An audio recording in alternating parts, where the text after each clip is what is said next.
Hello, welcome to Book Club. Today, Connor, David, Seth, and I pick up right where we left off, like it was yesterday, We're back, baby. just like if we never left. Mm-hmm. Improvers of Mankind, which was a little, I would say, crazy. Um, and then What the Germans Lack, which is also a little, honestly, Not at it's all what too, I expected, but I think I've said that damn near every single fucking podcast. yeah. He always surprises you, doesn't he? This Everything guy. surprises me, man. He I does think I have a might way just of be doing that. I might be easily entertained. Well, yeah, so here we are, back at it again with some definitely, I would say, I know all of these chapters have been a little strange, but I think these two are like especially stranger. Um, but of course, as always, before we get into that, hmm, who to pick today? David, you go first. What you got? Oh, the teacher picked me, guys. Okay. Well, since I've been gone for 2 weeks in another country, everything's been very great, as I was explaining to my friends here um, prior to the recording. It's Patreon only. Everything's been great, been really good. I'm glad to be back. I'm glad to have this book club back again. I had a very fun time. I got to see family. I got to have fun experiences. I got to sightsee. I got to be a little tourist guy. Um, but I also got to see the local life there in Salvador. So it was a very fun time. And like I said, I got to meet my family and actually get to know them as an adult instead of a child. So I have a much better idea of the type of people they are and their way of life. And yeah, that's got big plans, like I was saying, big plans for the company coming very soon. Going to be transformative moment for me. I got a lot of ideas brewing in my head, and I'm ready to put them to work. But aside from that, aside from a soon to be very busy schedule, that's all I got, man. That's all I got. It was just a great time, and I'm just happy to be back. Thank you. A busy time for David, man. This guy's Mm-hmm. just doing so many things. Yeah. Gonna hit back to the gym after gaining those 10 pounds. Ooh, I'm ready. I'm ready. Let's go. But I bet it must be yeah, nice too, though, like to like see people like your family with like experience, in life now, I I like like all actually this. this is just a stupid thing to say, but I'm gonna say I actually know their names now, and because there's a lot of family over there, man. So I Yeah, actually know instead of just the immediate family, I actually know like my different aunts or my uncle grandpa or my aunt grandma, all that fun stuff. now you're Uncle older too. Grandpa. You kind of have that. Exactly. You're able to make I that can actually connection. exactly. I can actually talk to adults now. So It's cool. fun time, fun time.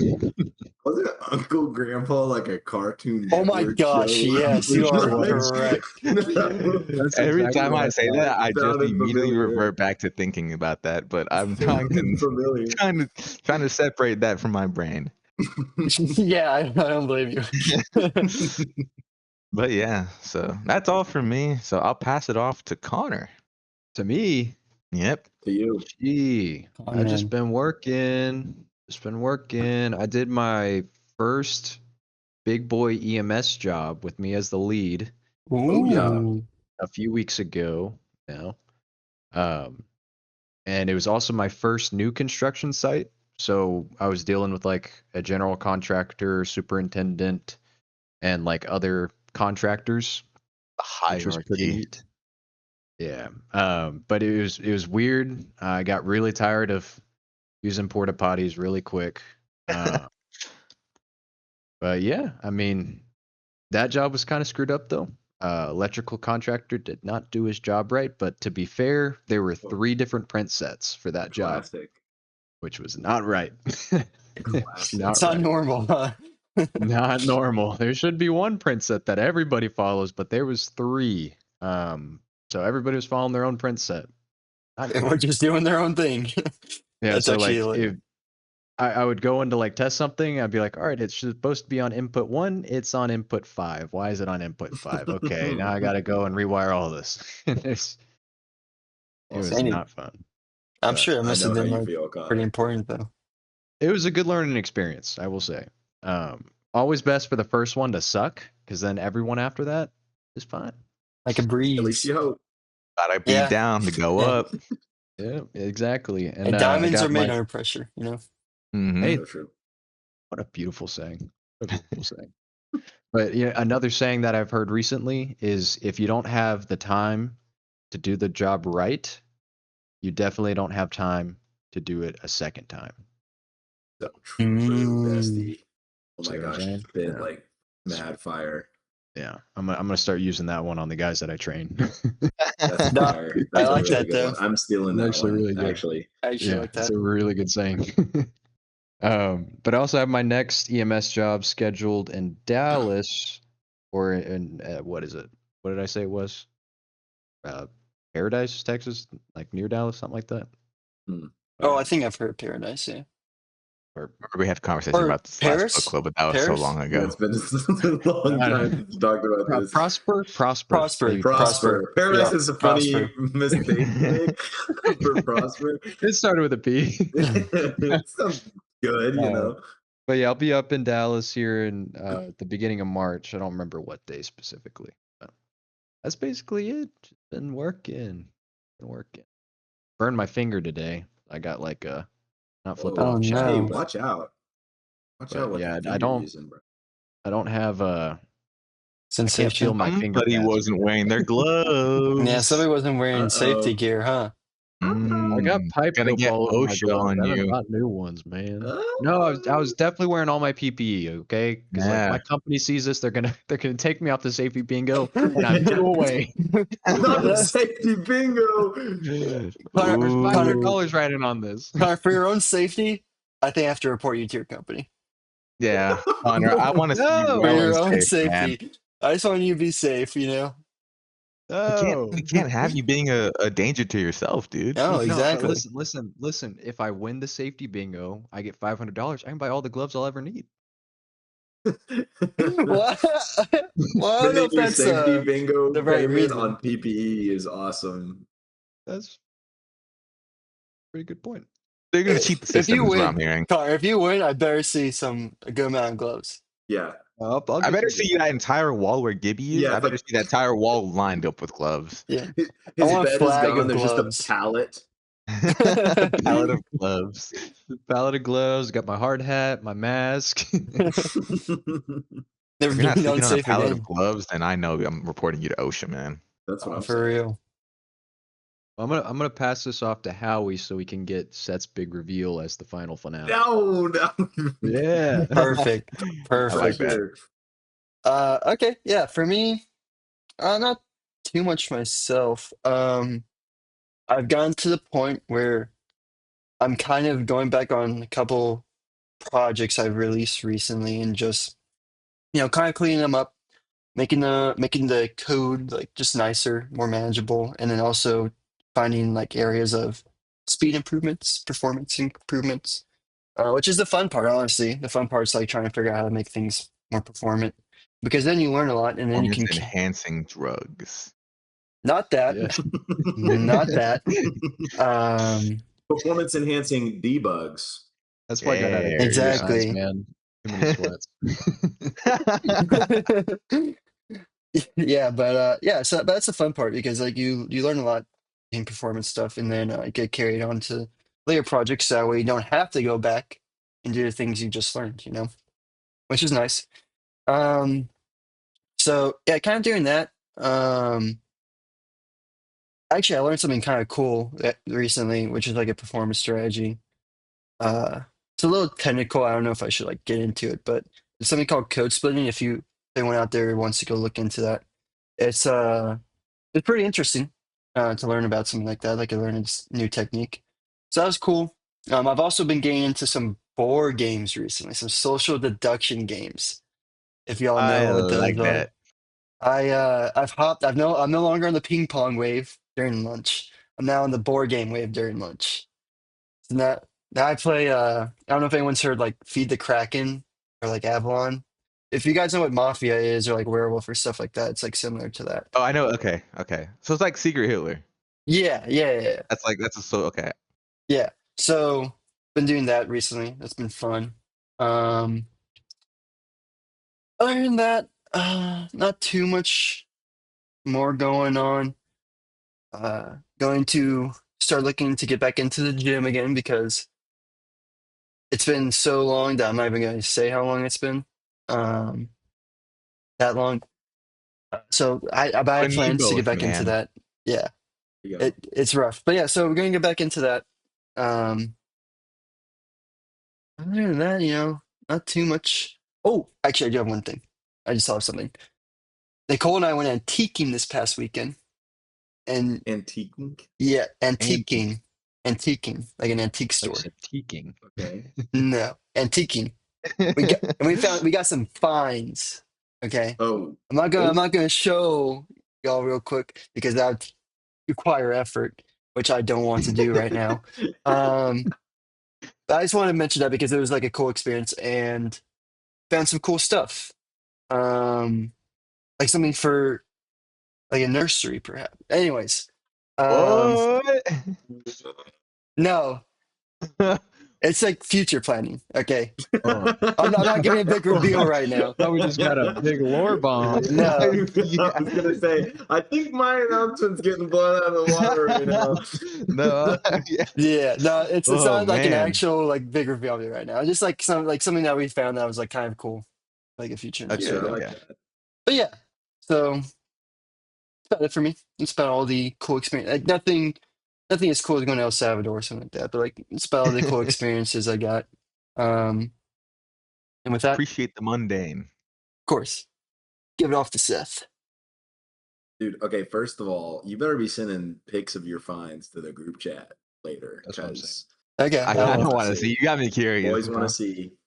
There's some nice paintings I Yeah. got actually, but I'll show you. Oh, that's well, so what I've been lots happened in the last couple weeks, but really the resolution of something I've been working on for months and months and months because that's just the world we live in right now, has finally come to fruition, and I have gotten a new job working in a different industry than I work in right Ooh. now, but using stuff I already know how to do, so I'm not completely new, and I will be moving to Nashville, Tennessee. So all Ooh. of you fans who have my address after they posted my license plate, now you don't know where I live. Aside from knowing that's in Yeah. Nashville, Yeah, we now know Tennessee. Yeah. Nashville. Yeah. We'll find it. For the fans, Yeah. we'll find it. It won't be happening for a while, so the position doesn't open up until the summer. So I still got some time here in H-Town. I So if you want plan to see to Seth, make sure to visit him ASAP. visit Yeah. me now before I get Before he away. before he Know where his moves. apartment is. The ARG is almost over. Yeah, so that's been really cool. And the most important part about this is that I'm gonna be able to move to the same city with my girlfriend, and we're gonna get to close the distance, which is a really, really, really big. That is, And man. That That is massive. is. That's Huge. huge. yeah, I'm not gonna lie, there were moments where I wasn't sure if it was gonna happen. And now we're here, and it feels kind of crazy. There's still some housekeeping stuff to like wrap up to get that, over the finish line, but it's there, and I'm really excited about it. Um, I'm excited to move, but I'm also kind of sad. I'm gonna miss being close to all three of you, mainly David and Con Man. How are you all the way up there? Yeah, I'm here in Dallas. But I will try to visit more, especially since most of my travel budget won't be spent on going to California to see Anna anymore. So that'll open up Let's some go. doors. Yeah. We can meet in a different Yay. state. I'm happy I for you, am. man. That's I'm crazy. very Yeah. happy for you. That's a big Yes. thing. That's really massive things That's a actually. transformative time. It For is. sure. I'm gonna do my first Google guy because I want to check this. I should know better, but I don't. I will still be in the same time zone. So scheduling Nice. won't be Sketching impacted won't for be book a I big club. thing. genuinely That's didn't think good. about that until you just No, now I mentioned didn't it. think of that either. Yeah, it was important to me because I'm really excited to be in the same time zone as my girlfriend. The fact that she's like 2 hours behind is crazy mode sometimes. So I'm glad I'm not gonna impose that on all of you guys instead. That'll be very nice. But yeah. You just have it. Oh, Yeah, and I'm it gonna wouldn't be change for us. We'd still be 7:30. You'd just be so 5:30. true. Yeah. And I'm gonna be working from home. How exciting is that? That's pretty That I'm big. so yeah. jealous of you, bro. That's crazy. That's nice. Though. I mean, there's a reason I'm jealous. That's super nice. Yeah, No more very hard hat, excited. Seth. No, Actually, no more hard no, hats. no more going to the oil rigs. None of that. No more oil and gas. Well, okay, there could be oil and gas, but I won't be working on the rig, that's for sure. But probably Huge. not. So we're moving in different areas. So I'm really excited. May I Yeah. ask That's a whole new what? adventure. May I ask what made you make that decision specifically? Uh, I think when I had the option between sticking at my current gig and choosing something new, I think I realized that I want to try something new. Not just from the perspective of like growing in my career and the fact that something new leads me more in the direction of what I always wanted to do, which was cybersecurity. But also just from a life perspective of getting to try something completely new and learning You've always something been an completely new. adventurer. Yep, Yeah, it's how you yeah, grow. It's how you grow. yeah, exactly. So moving up, moving out. I'm gonna try. I want to do a goodbye party. I don't know what that's gonna look like, but I want to hang out with everybody. I want You're to see gonna get everybody. plastered. Maybe, maybe, just maybe. We That's gotta fine. dance. It's not At a. It's least, not a. at least. It's not a. It's not going to be a Seth going away party if we don't dance. Sorry, Connor. You have to. Ah, dude, Dancing's get him required. plastered enough, and he'll dance like there's no tomorrow. Yeah, dude. I may have not even 2 left feet, but 2 right feet, and Ooh, yeah, but it'll look good. I'll make it look good. I'll start You'll practicing. you'll All right. figure it out. awesome. Can't wait. Okay. I also Well, can't wait to get into this book. yes. Before that, Oh, 'cause I just remembered, and it worked last time. Let me just say, we still have a lot of people finding us through Spotify search as opposed to the Spotify library. So follow us. You are not, and you're listening to this because I followed. it'll be very helpful to you to be able to find us when we actually release more episodes if you're listening to us. So Leave us it's a 5 win-win. stars on Spotify. Yes, Yeah. leave us 5 stars. Subscribe on YouTube. Anyways, to the book.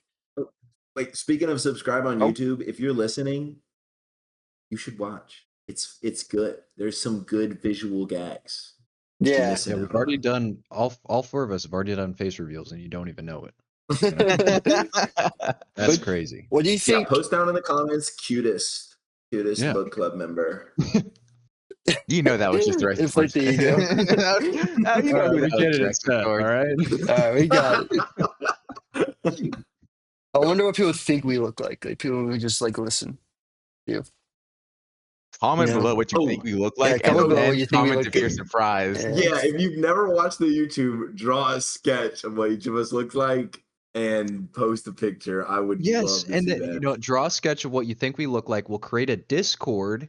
We'll drop the Oh, Discord. oh, That's a great idea. Yeah, That's a great Us yeah, idea. members, a love it over Discord here. A members. Discord would be great. yeah. Patrons only. Well, Legends on is it. it, Discord is running out that new face ID and verification. So What? Oh wait, what? yeah, y'all didn't know Discord is No. in, I think, March I going wish to I have didn't where you know have to anymore.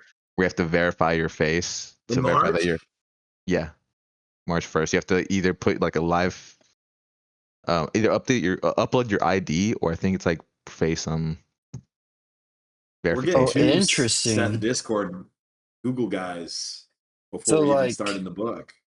so just to know like That you're who's above on. 18. Oh, Yeah, that you have to be above 18 now to be on Age Discord. verification. something like that. That's Yeah, crazy, Yeah, actually. because of all the porn Discord. yeah. That's Really? crazy.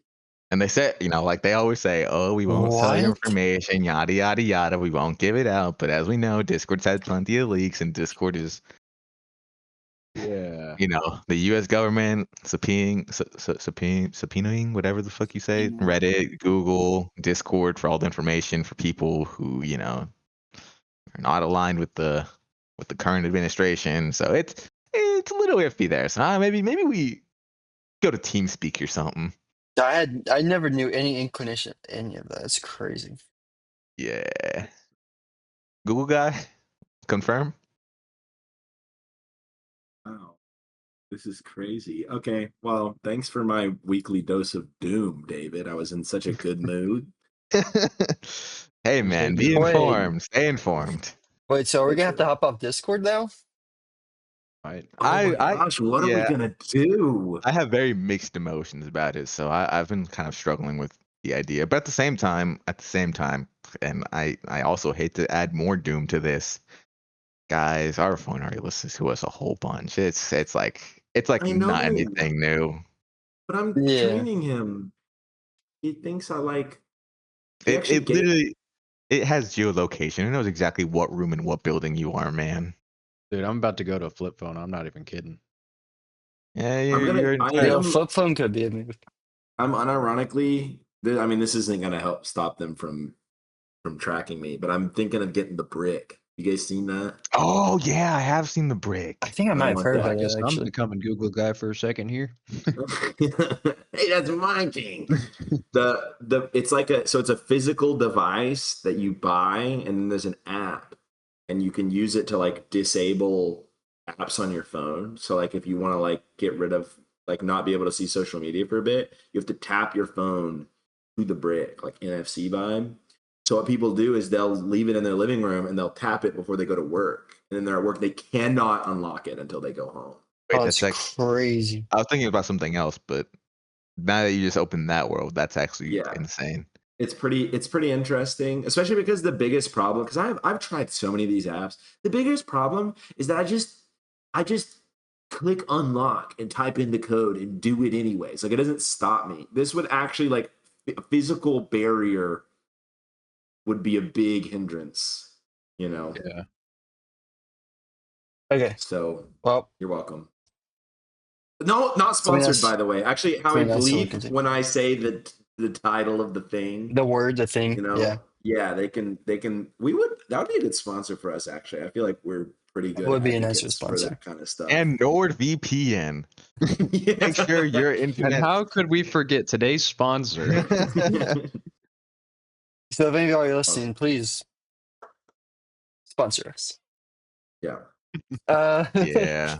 So that's our daily dose of Anyways, privacy loss. a daily dose of doom. He gives Ryan 2 set us up perfectly for the improvers of mankind. Beautiful. Okay. Because at the end of the day, morality is subjective. Oh, it is. It is. Who am I to say that my morals are better than another's? Can I say Or correct. that I hate this idea? I hate it so much. And that doesn't even mean it's wrong or like bad. I just hate it. I hate not being able to call stuff evil. Like I want to be able to point and be like, that's bad. That's a bad thing. I do good things. And it's frustrating to like interpret everything that happens around you through the lens where there's no such thing as good and evil, which was something we confronted back in meditations, if you guys remember. I'd say even myth of Sisyphus, too. Yeah. It's a pretty common. I mean, there's elements of it in the Tao Te Ching as well. Yeah. So it's pretty. In fact, Screwtape Letters might have been the only one that had some kind of prescribed good and evil. Think about it. I mean, everything we've read. I don't really remember too much Yeah, about the Tao Te Ching talking about no good and evil. Although I guess that could be an idea of what Was it?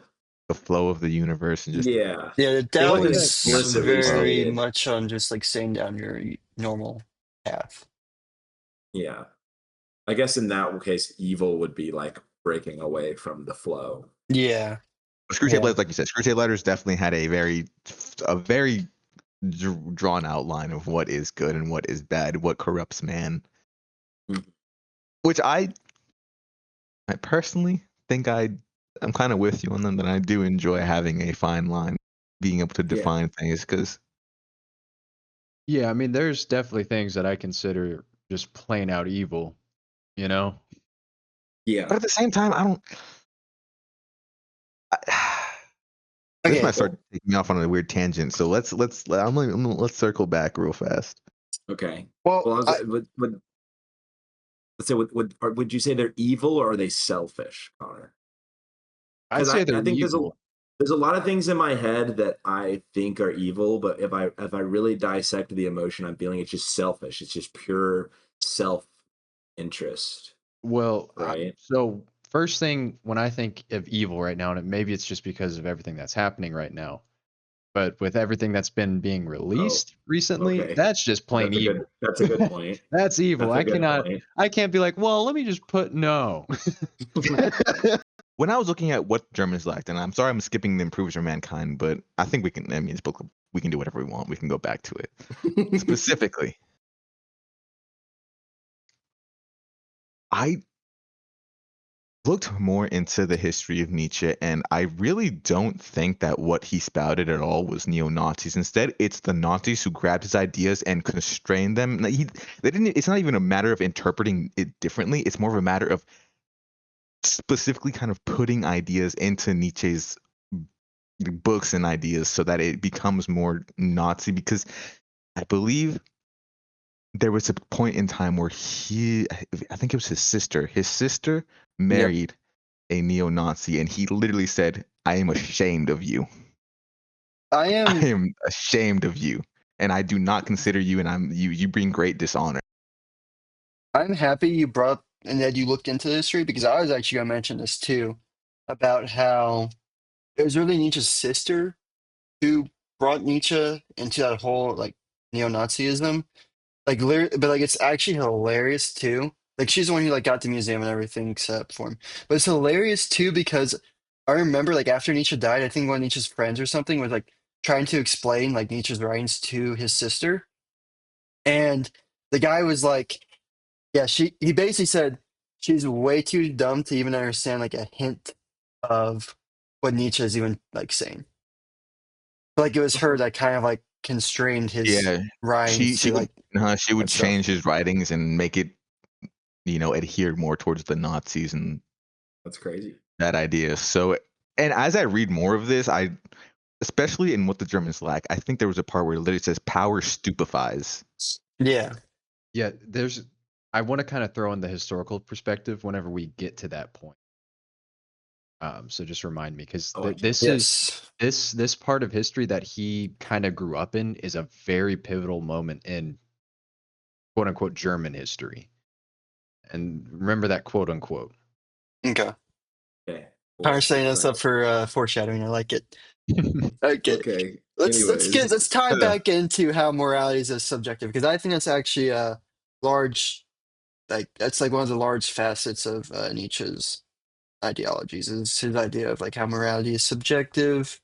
He literally has a book called Beyond Good and Evil. So, but like before we get into this, Seth already disclosed how much he hates this idea. So I think it's only appropriate for him to take this conversation and try to and explain, what he doesn't like about it. So what I don't like about this idea is kind of what Connor was alluding to earlier before I totally derailed us is like I definitely think like they have things that I just cannot I can get in that person's head and I can understand why they did it and still think it was a bad choice that hurt everyone, or you know whatever contradict myself here, but whatever my definition of evil is. And I think that the frustrating thing is I think that it's easy to fall into the trap of just being okay with everything, which I don't think is cool. Like, I think that you have to draw a line somewhere. You can't just let everybody get away with everything. Because that's kind of what we got going on right now, and I don't think it's working out pretty well. Well, not everybody, just a certain group of people get to get away with everything. But If I you had to get give what us I'm like saying. a mathematical equation, maybe 1%. Yeah, this 1%, just the, nothing similar about that 1% either. They're just a random 1%. Nothing drawing them together. But they kind of just get to do whatever they want with no rules, and I don't think that's working out pretty well. So, really distracted by your cute cat, Howie. But I think I want to draw a line. I want to be able to draw a line and be cool with saying on one side is good and one side is evil. You know, and maybe that's the Christian in me. Maybe that's the C.S. Lewis, the screw tape letters coming out. But I do, and I think that in some ways he kind of contradicts himself in this statement where he says that to take up the position of good and evil is to do these two things that he then describes as, he uses every word but the word evil, but he's talking about them like they're some of the the worst things that you could do. Like if he's not going to use the word good and evil, how would he describe the taming or the breeding that he talks about in his book, in this book? Hmm. You know, Yeah. Like, Word I would think you describe. I think is it decadence or decadence, something like that. What's that word? Decadence. Yeah. Decadence. That he uses decadence of man. The decay. Hmm. That's I in a weird sense, and I don't want to say that from my perspective, that is as close to evil as Nietzsche would. That's the closest thing to evil Nietzsche would use to describe whatever anything is. The decadence. decay, decadence. Uh huh. Decay. Okay. Um. Yeah. I think it's so much like will, or it's just semantics, like placing the words good and evil on things, separating them, having some morality, and where he just doesn't like that. I think he's very much just like, yeah, people are just doing things, and you know they're decayed, but I can't call them evil. They're just decayed or decadence. It's almost taking a different perspective or viewpoint on the way people like the things people do. I think rather than making it good and evil, because then it's like kind of takes it out of the person. It's like mystical words. I think kind of like how he thought. I like kind of like again with the will thing, where it's like by putting good and evil on it, you put like extreme, like these extreme, like intense emotion, like in invoking words, and it kind of takes you out of the like. Um, I don't want to say like objective because I feel like there's still some subjectiveness, but like, it takes you out of the like factual viewpoint on like what's happening. I think that's kind of what he's saying because I understand the whole argument in philosophy about there's no good and evil. Everyone's just a person. They do certain things, and like I understand it. But like kind of like you guys are saying, it's like there are some things that are just plain evil. Like even if John Wayne Gacy or whoever had like a terrible upbringing, they're still doing some like pure, like Objectively evil shit. yeah, Yeah. which is weird. and that's why like I think that they mean something else when they say good and evil, where it's just that point of like, yeah, okay, you might be able to place good and evil in these actions, but don't let it like take away from the fact that you can still realize that there's something beyond good and evil, where it's not simply evil or simply good. Like yes, this person did evil things, but they had all this trauma in their past. Yeah. Now that you're saying it, I feel like I would like to take a read of his Beyond Good and Evil book, because I might just be repeating what you said, but in the way I'm saying it now is maybe it is just a means of not simplifying actions to the point of just good or evil. Maybe it is to bring more thought into the actions that led to whatever a person does, instead of just straight up simplifying it into an evil action or a good action. Maybe it's to think more about it. Maybe it is to bring more thought and to invoke more thought into a person about the actions of another. Maybe not so much from a moralist standpoint, because obviously we know that he's not big on moralists, but more so in the sense of Like truth seeking. mhm, truth seeking and just observing and taking in all the information as raw data. See, I can get behind that. Maybe my issue with this, because when I read this, I thought it was like my first thought was I cannot do this, right? But maybe it's because I'm looking at it. I'm just looking at the 1% in this scenario. Maybe I just need to look at the 99% in this scenario, and like the average person that's not doing absolutely outlandishly evil shit, you know, Mm-hmm. and just Mm, being like, okay, well, what they're doing isn't objectively. I can understand why they're doing this thing. Like you use the classic example of the man that steals a loaf of bread to feed his family. You know, Mhm. like he's not evil for stealing bread. You know, yeah. even though theft is against the law or is Oh wait, against whatnot. see, okay, that like, yeah, it is bringing a more clear idea into my brain, because we should also take into account the timeline that Nietzsche is in and how Christianity is very much a very big prominent thing, and it may be in this Christian point of view and why he hates organized religion, that man stealing the loaf of bread is just automatically evil. Right. Yeah, And they're in a Christian shamed. point of view, yeah, because it's against the Ten Commandments, right? Yeah, I'm he not. stole. Yeah. I Yeah. It's think even in extreme examples, like you're talking about the 1%, I think I don't think Nietzsche would go as far as to try to argue for that 1%. I believe he would blatantly say no, they're a decay. They are rotting. They are the rotting apple in the barrel.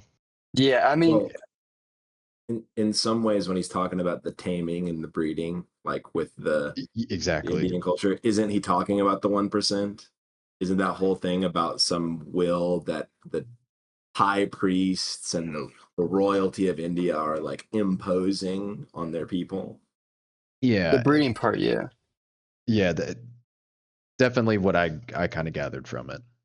Yeah. It I kind of want to say something real quick and then I want to go into that. Just about like I was talking about like the 1%. I will say too, when you are writing a book and like I'm sure this might be like kind of like an essay, but it's like not full on, he's doing counter arguments and stuff. Um I feel like it's definitely simpler to write in generic terms. I doubt he is like we are being very nitpicky about like, oh, this very specific, like terrible case. Whereas while Mhm. he like all he can really do is just kind of write about more generic stuff.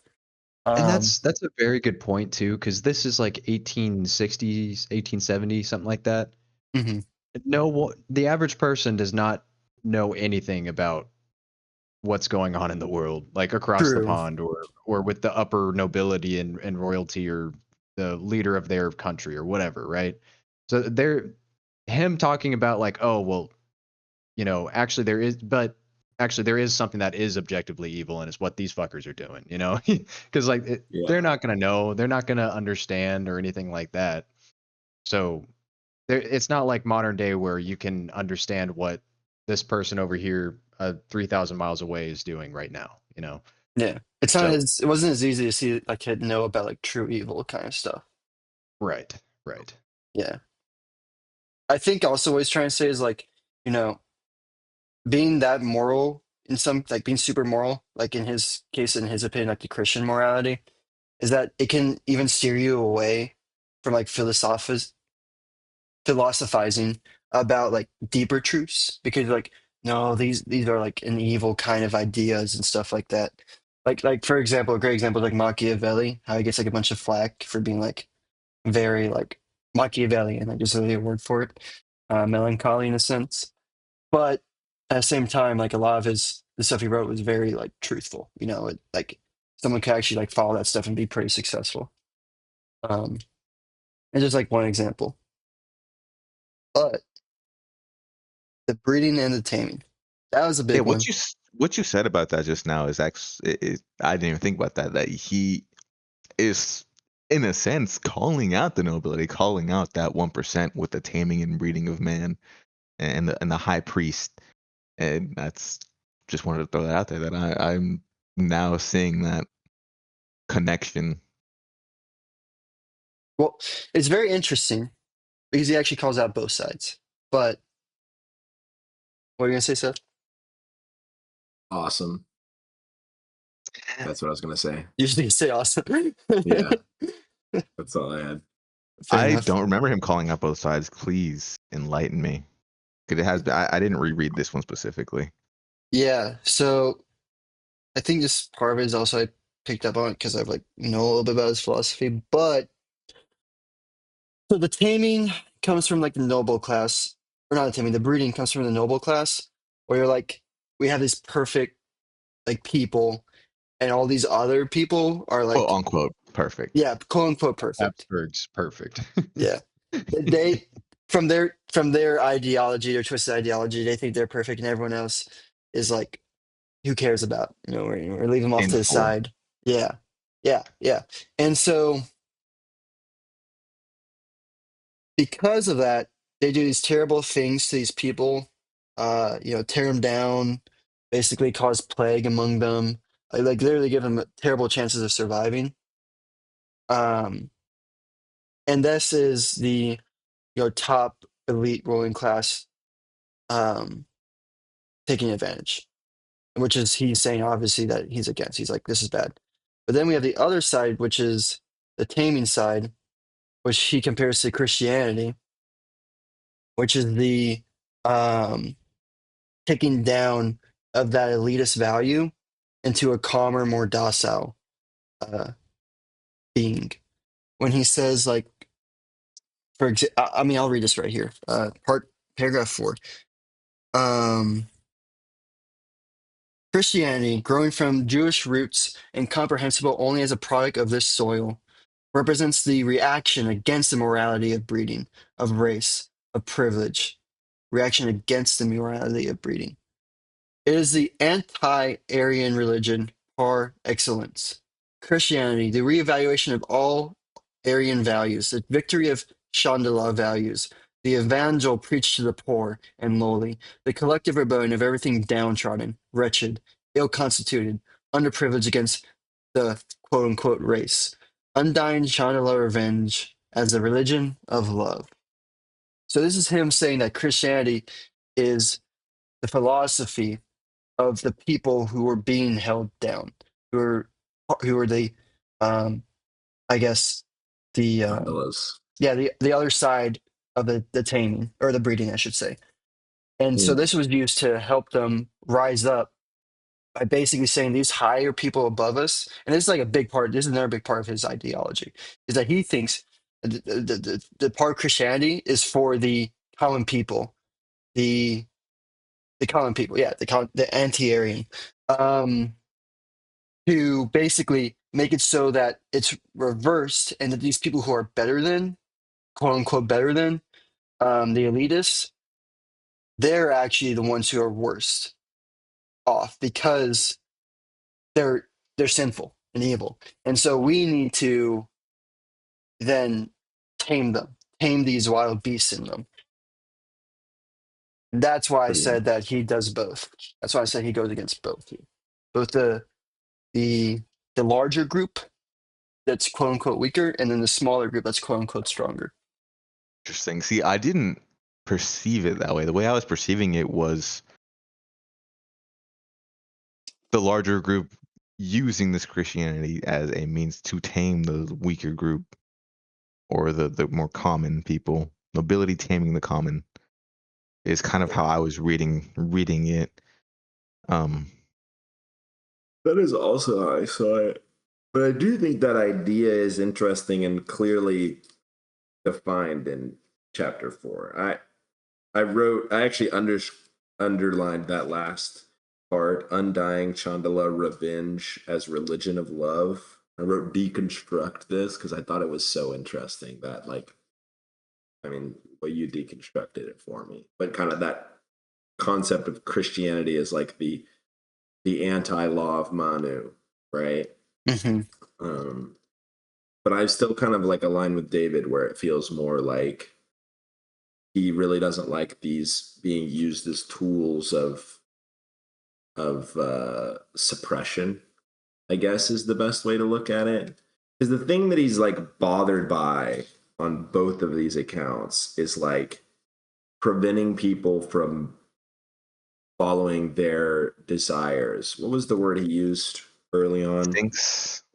Yeah, preventing people from following their instincts. And both of these things do that in different ways, right? Christianity Mm-hmm. ascribes certain actions as, bad, no matter who you are. And then the law of Manu is like certain people have different rules for what is good and bad. But if you're born into that group of people, you must follow the rules, right? Um, at the end of the day, there's a lack of freedom of expression of, again, your instincts and your desires, which is something he's very, he thinks is really important. Um, Very against. Yeah. From the beginning. He says hone those instincts instead of the strong man does not look away, but instead he owns them. And I don't want to use the word tame because taming, like he says, describes as weakening it, putting it into a box, domesticating it. But honing it is using that yeah, energy. I think like a clear, like what makes me see it more as like the powerful using Christianity, Howie, is, and this could literally just be a mistranslation, who knows? But he says it's the gospel preached to the poor and lowly, not by the poor and lowly. Um, so it's like specifically that gospel being preached to those people, as a means of, you know, holding them holding them within this, like, taming them, right? Right. Yeah, because I And mean, who is the ones preaching the gospel in Europe at this time? It's, second sons, third sons of nobility who are not the heirs but the spares, and the heirs have now taken over, and they just don't want the spares to be like, oh, hey, actually, I have a right to this too, and I'm going to go to war with you. So is this instead, they're like, well, you're a monk. pre or post Protestant Reformation? This might be a silly This question. is post. Okay. Yeah, Okay. I want to say. Post. Well, actually, that's Yeah. a good point. Actually, and that at that point, I want to say that Germany, not Germany, but Prussia was a Protestant country, and Prussia's the one that took over and reunified Germany. Okay. So that might actually be a good point. Could be that some of these ministers were not nobility. Yeah, I think Yeah. one other thing that makes me feel about the larger group, the poor and such, that this is like their religion, is because it says, like in paragraph 4, it says, the victory of Chandala values and undying Chandala revenge. um, the Chandala hatred for this humanity has been immortalized, or it has become religion. And then over here on the left side is describing the Chandala as those people who were on the other side of the caste system, who were um, to be like just thrown out and stuff like that. So it makes it feel like he's saying that Christianity is in relation to Chandala people, which would then be like their means of bringing the nobility and the elite down. A justification for revenge, Yeah. and that becoming its own prison for the Chandala in this case. Yeah, I mean it's like the it was like how the slaves of Israel, right? Um got on board with all of like, oh boy, Christianity or Judaism, I can't remember the story. Um and I mean Moses, right? You got on board with Moses. And all that stuff. How he grabbed like the common downtrodden people to go with So him. when the Jews were enslaved in Egypt, right? Yeah. Yep. Seen Prince of Yeah. Egypt. Well, with I mean, the Jewish history is like a long history of being like enslaved and like under rule of other.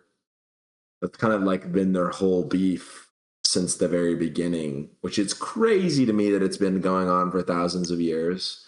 But in present day, Jewish people still do not have full claim to their homeland. Like if you look at it from their perspective as the story of their people, they are still fighting it to this day, which is not really related to what we're reading, just something crazy to think about that's been going on for thousands of years. And it started with like, swords and spears, and now we're like bombing people with autonomous drones, and they still don't have their homeland. Crazy. Um, but I think when you look at it that way, yeah, Christianity is something that was definitely born out of that. Like you said, Howie, the greater people. I have no doubt about that. I just don't know if he has a problem. Well, I guess he does. He has a problem with Yeah, no, anybody I using think he it. does, because now It Yeah, it's doesn't he's using got matter it a as who a it problem with moral it. is. argument in this case. Yeah, he's Yeah. got a problem with it. He's like, Well, it's both not of a these are moral moral. argument. It's morality. Well, that's what I'm Well, saying. he's That saying they're that both of using, these they are yeah, morality. they're Yeah. using it as Yeah. moral arguments, not him. Okay, I But see. I see. I see. mhm. Like he's saying the idea, like the people who came up with the breeding idea are saying that this is moral. And the people who came up with the taming idea are also saying that that's moral. That's what he's saying Yeah, that he's having problems with. Which goes back to his idea of like, yeah, morality, that ain't facts. it's not Because good. he's saying like people can come up with moral systems such as breeding and Yeah, taming. dude, I feel like there's like a common theme where he has a problem with some like idea, and since I don't understand, it's like he has to first explain to me the context of his idea. Like again, morality, right? He brings up two examples of people using morality. Like you said, Howie, here are these two examples of people using morality, quote unquote, and here are the outcomes. They're both bad, so clearly morality is bad, right? And I think it's so interesting because so many of the things he attacks, he's like fundamentally rewriting my impression of these ideas. Like when we talked about will or like desire, right? His interpretation of the words is like, and it just goes back to when he talked about how our words are like limited and only use them to describe so much, right? Um, I just think that most of my immediate reaction, my gut reaction that's like anti against most of what he's saying is just because I don't get the way he's seeing the world quite yet. Um, and I don't know if I always agree with the way he sees the world, but I think that once you kind of get behind, like understand what he's saying when he says morality and like the idea he's presenting, it's pretty cohesive. Yeah. He also just gets to drop this banger of a line where he says, one might say that all the measures used for the purpose of moralizing mankind have been fundamentally immoral. Yeah, I remember that line. That line was kind of a banger. Fire. And that's the issue, right? It's like that's why he's saying don't trust morality, because people will come up with more like a moral idea to make their immoral like actions moral, Oh man, you know? yeah. Hmm. Which is why he's like against morality. Because it's like it's subjective and people say, what I did was moral. And everyone else is like, bro, what are you talking about? It's immoral, it's super immoral. He's like, no, but listen to my system of morality. And it's just like, And justify the Yeah. means. yeah. Yeah. And I guess in some ways it's like it's leaking a little bit into the what Germans lack here, but this is kind of comes up against this idea where like morality, it's like the journey ends there. This thing's bad, this thing's good. There's no need for further investigation, you know. Um, versus like, okay, dude, that's bad. Why? What's wrong with that? And if you actually like want to break it down, I mean, that's like kind of like what I asked Connor. It's like, again, a lot of the stuff that I think is evil, I just think it's evil because I think it's selfish. And I think being selfish is bad because I believe that we should be unified. I think that's our biggest strength as a species, right? I think that idea is a lot easier to stomach than like, this is bad because it's bad, you know? What thought goes into it? It's not just surface level. It's doing exactly what we were saying earlier. Is looking at those actions, looking at the reasoning, and further understanding it, and it's decadence to Yep. decay. To just give And up on pushing further. and I think this is a good segue into what the Germans lack. What do they lack, guys? Tell us Well, I'm what not allowed the to make German. jokes anymore, so I take think it away. I think what they ended up lacking was oil. Am I right, guys? Kind of led down a bad rabbit hole. Oh Oil, man. thinking. All They right, so drop were a not lacking. historical. They weren't lacking in beer, apparently. Yeah, Yeah, apparently we're not doing they that had at plenty all. of that. Yep. All right, How dare drop the those historical academics?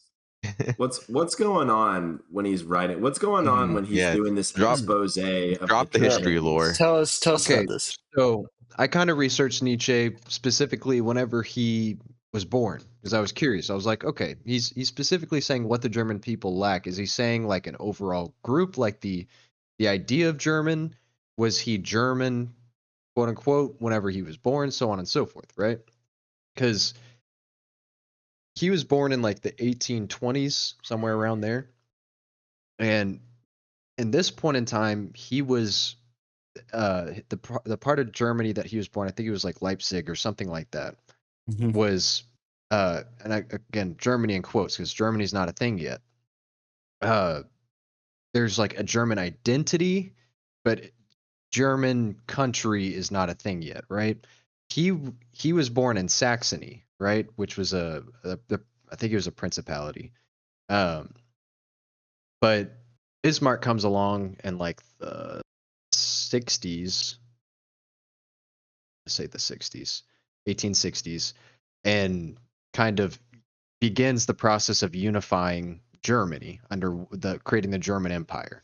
So he has gone from a perspective of not being possibly identifying as a German but being Saxon into becoming just German.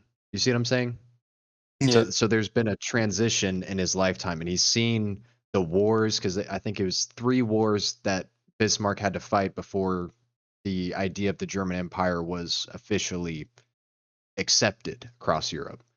Um, and including one of those was against France for some reason. I think it was kind of a internal conflict that should have just been left to that, but France always be fighting though. France always be fighting someone. um, they got beef with everyone. Um, but yeah, so that's kind of the historical perspective I wanted to bring up is this idea of what the German people lack. could be a overall sense of the German people, or it could be, depending on when this was written, whether or not this has been taken over by the Germans, the German Empire yet. I His mean, I area. assumed it would because I know this is one of his very last books that he ever wrote. Yeah, when was this book written again? I cannot remember. Like the 1880s, something like that. Google guy, Google guy, Google guy.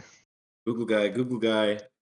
Google guy. Also, he mentions Bismarck in this as a great. He's like, Yes, people are like, what's a good German philosopher? And he's like, Bismarck. Bismarck. Yeah, and I didn't know if that was like a sarcastic Bismarck or if that was like a, because he also brings up nationality or nationalism, right? Mhm. Because it almost to me sounds like he's against this idea of German nationalism. Yeah, I would agree. But first, my Google guy knowledge drop was written in 1888. 1888. Apparently, the majority of the book was written in a week, Okay, so yeah, which this is is kind of crazy. He went insane 1 year German. later, by the way. Yes, he did after his what they call his final mental break, which is crazy. He had a stroke or something, no? You want to know what No, I happened? think he was like gone.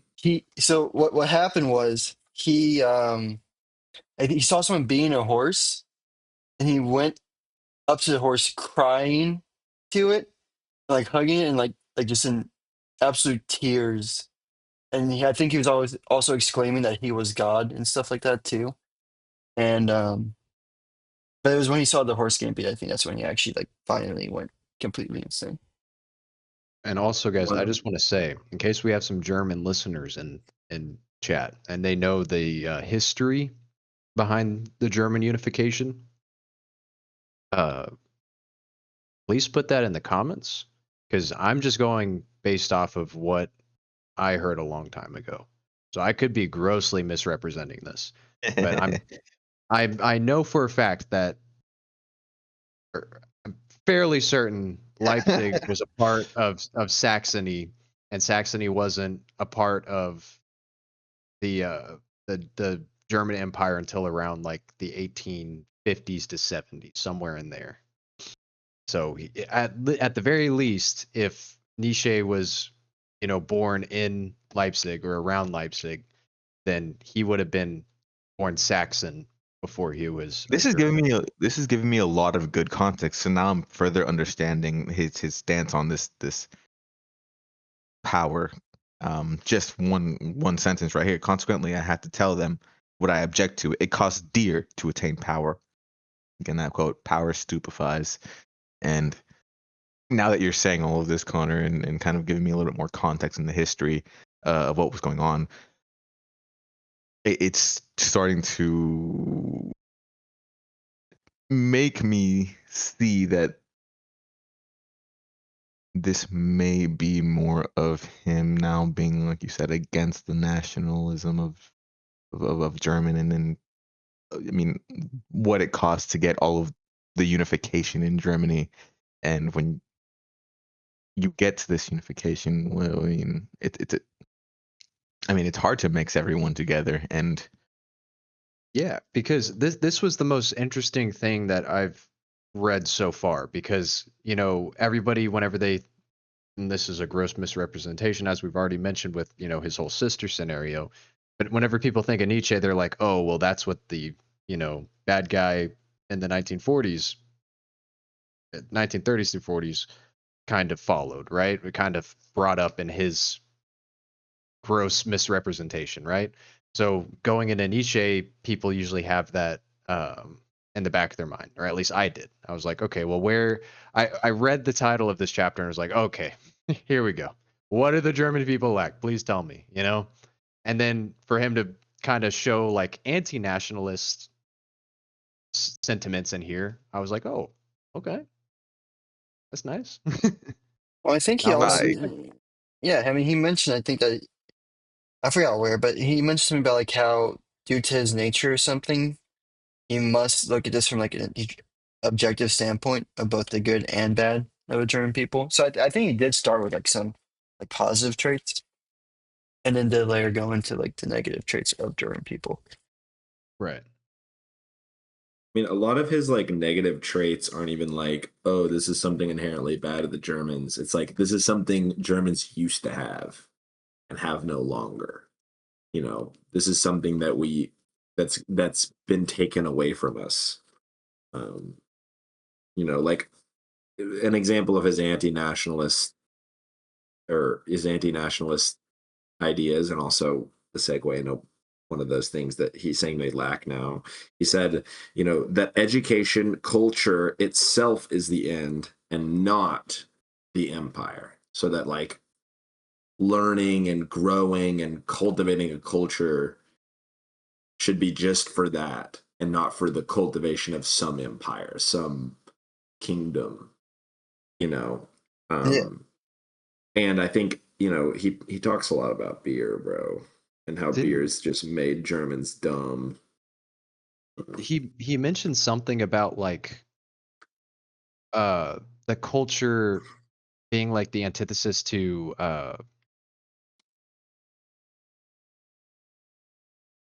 like you have to be taken down a peg basically for your culture to prosper. You know what I'm saying? Mhm. D- I think I might know what you're talking about. Yeah. Like the best example that I heard in relation to this, because I've researched past this, um, not read past this, but researched past this. But I saw people drawing parallels to what he was mentioning with the culture bit to like whenever Athens to Athens after they lost the Peloponnesian War, right? Like they had a big culture boom in Athens after the loss, right? Hmm. You can look at it in a point of view from Civ. I mean, if you declare war on every single country, then you're going to have a really bad culture game, you know? True. Well, no, I mean that's actually a really good point because if you're too busy like fighting war and stuff, then of course you're not going to focus on culture. You're just going to focus on military strength, which Right. he So is very clearly there we against. go. Yeah, so he's comparing like the rise in military strength to the loss in education and the loss in culture. Their music is shit now and all this other stuff, whereas they used to have good music and good culture and all this other stuff. They used to have good books. They used to have good philosophers. Now Yeah, he's like, I and then can't name And a now now single. that Bismarck. you can only name Bismarck. Oh, okay. I'm starting to Yeah. think it was sarcastic Yeah, I Bismarck think so. now. Yeah. Yeah, That was my thought. I was like, it's a sarcastic Bismarck, sure. I mean, if I say anything else, people are going to be really angry with me. yeah. Like, Yeah. I guess I have to say Bismarck. You know? Hmm. Yeah, Something I that could. kind of that I'm also drawing a connection here between what you just said, the between what you were talking about, Seth, about, and then when we were all talking about, or more so y'all, about the end being more so the culture itself, and then not for the empire that misstrewing and destroying and just kind of molding things into a bad sense is how he's also separating here civilization and state. Well, he literally said the mere idea of a civilized state is merely a modern idea. The one lives on the other. The one flourishes at the expense of the other. It's a very it's just connects that I'm starting to see more here. He said that a little bit earlier in chapter, or I guess in paragraph 4, and that's something that I don't know. It just stood out to me that as well, separating civilization and states because it Yeah. just it's the same idea in my brain Yeah. as separating the culture from the empire because knock it down a peg or else it'll Yeah, I think I finally I found the passage that you were talking about. It's not exactly that you need to be knocked down a peg. It's more this idea that David's talking about. And it's not just the separation of state and culture. It's like the antagonism of state and culture, Okay, where that's the word I was looking for. if you're more powerful, you have less culture. So like you can't pursue culture in the pursuit of an empire because that's not culture. Like directly against culture. What he says is That's like destroying uh cultures. yeah, civilization and the state are antagonists. The one lives on the other, the one flourishes at the expense of the other. All great periods of civilization are periods of political decadence. Whatever has been great as regards to civilization has been non political, even anti political. At the same time that Germany comes forward as a great power, France acquires a changed importance as a power of civilization. Much new intellectual seriousness and passion is already transferred to Paris. The question of pessimism, for example, the question of Wagner, and almost all psychological and artistic questions are there discussed in an incomparably more refined and more thorough manner than in Germany. He's pretty much saying like as we've become an empire, we've lost art, we've lost philosophy, we've lost like all of these things that you would call a civilization, you know. Yeah, because it's like the government now puts in place a system to churn out people who support the current government and political scheme, right? Mhm.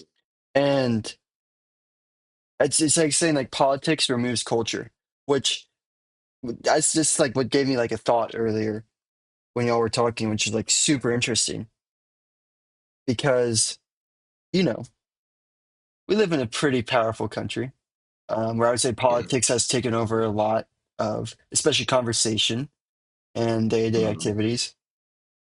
So would you guys say we are really suffering in culture right now due to this? Or would you say there's no correlation here in our case? I want to say that maybe this is biased, but in a weird way, in the political climate of today and how our government is running things, I think it is breeding a moment for culture to become more prominent. I feel as though it is giving more power to the culture because of all the shit, you know. Yeah.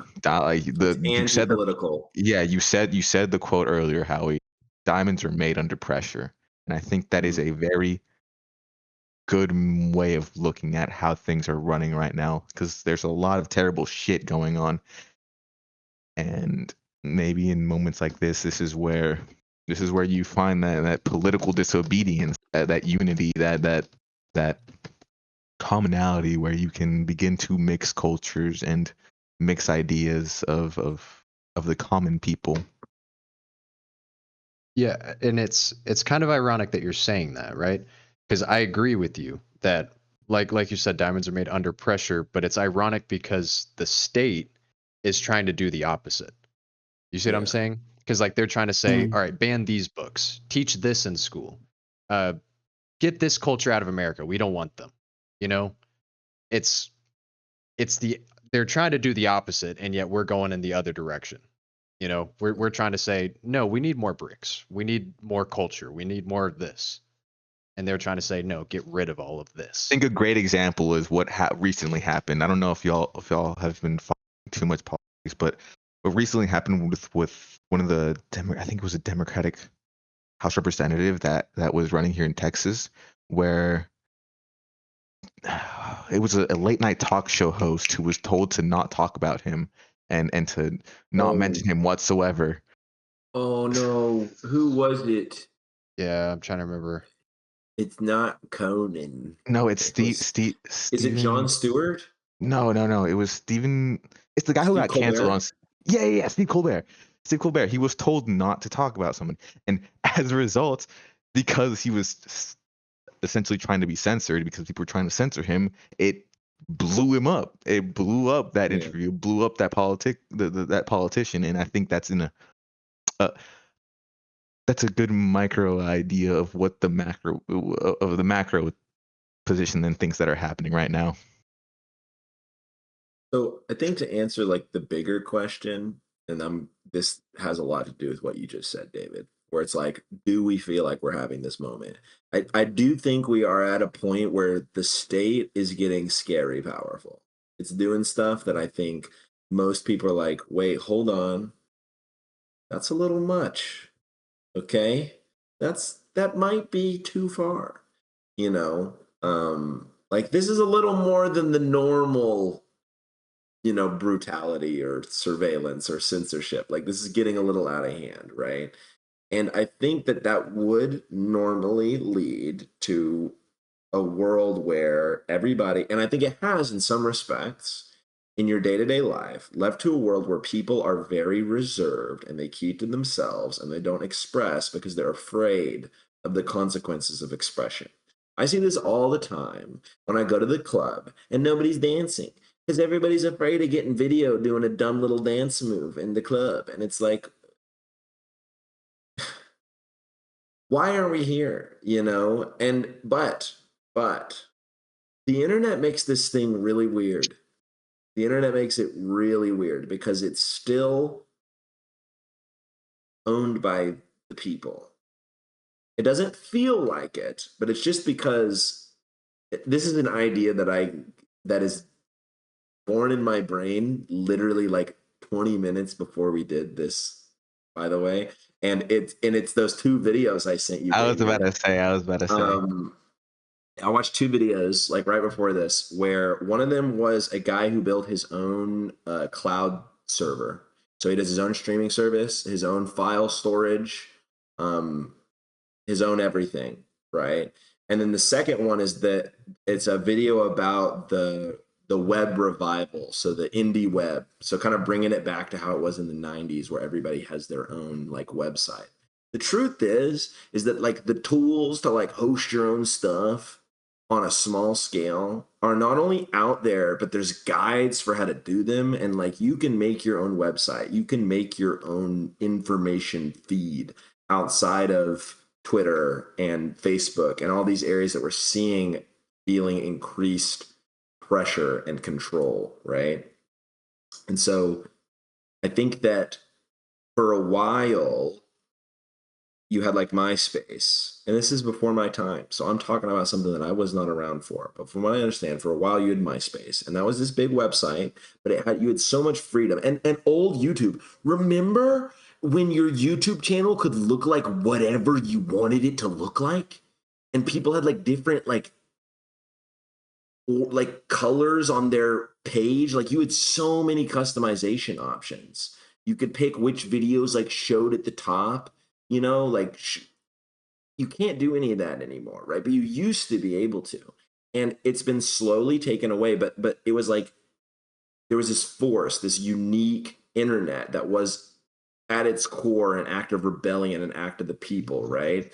And the thing is the tools that made it that way have not gone anywhere. We've just gotten lazy and nobody wants to take the time to set them up, but they're still there and they're Convenience, actually man. cheaper and easier to find than they've ever been. So, yes, I think we're going through a time where our culture is being stifled, but I think that there's a lot of people that are noticing this and are bothered by it and are trying to do something about it using the tools at our disposal.